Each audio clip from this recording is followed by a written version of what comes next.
I'm Brandon Thomas. I'm colorist here at TBD Post in Austin. Post facility doing editorial and visual effects and color grading and finishing for commercials and TV shows and movies. With animation, you know, like so much of that work is planned like so diligently in the forefront that my job becomes just like making sure consistency is there and then just trying to add like an overall like look and feel on top of like, the entire piece. I'm Kirby, and I've been working on feature documentaries and narrative features, mostly local stuff. No animations. Yeah, this will be my first one, but that's probably where I find sound most interesting, is in animation. And it's the place, I think, from a sound engineer's perspective, where you have the most flexibility. Everything is kind of within your control. You're not patching up mistakes that maybe a production sound mixer made. So it's great from a sound perspective because we never get that. When you're dealing with live action, there's a lot more variables at play, like clouds coming in and out are causing, you know, the color temperature to change slightly and shadows to be casted that weren't there before. And dealing with animations, like you have set this sun, you created this sun, so things tend to be like much more consistent from that regard. In live action, you know, your white balance is off and, you know, then it's become salvage of just trying to make everything feel like it's supposed to.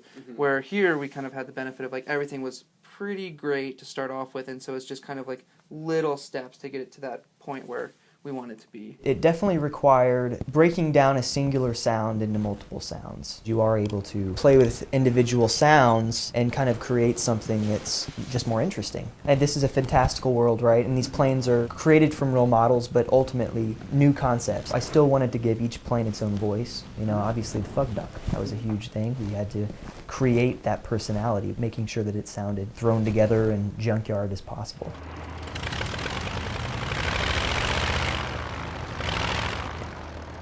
So one of the things we were trying to do is give it like a more natural and organic kind of feel, so it didn't feel completely computer generated. We did like a little bit of faux chromatic aberration where we kind of very subtly split the color channels apart. It kind of creates like a little bit of softness as well. And that kind of like, in addition to the other things we're doing, just give it kind of like an interesting feel. Within a 10-minute period, this is probably the most pan animation I'll ever see. From a technical perspective, that's probably where you see the most squiggly lines and breakpoints. Is all that. And that's actually what adds to the realism, I think, of these sound effects. From a sound designer's perspective, the moment that really hit for me is when we only wrote on the music. I think that was a really powerful moment that was exactly what it needed. Color can kind of be likened to composing in a way. It's like the composer is there to manipulate you with music in a way, if we're being honest about it. We had a graph of the film of like where we wanted these emotional, intense things to be. And so when the intensity was high, we kind of went with more contrast and probably a little more saturation, and I think you feel that intensity. And then the music is just slamming you as well, so all those things kind of combine to kind of just take you to that next level.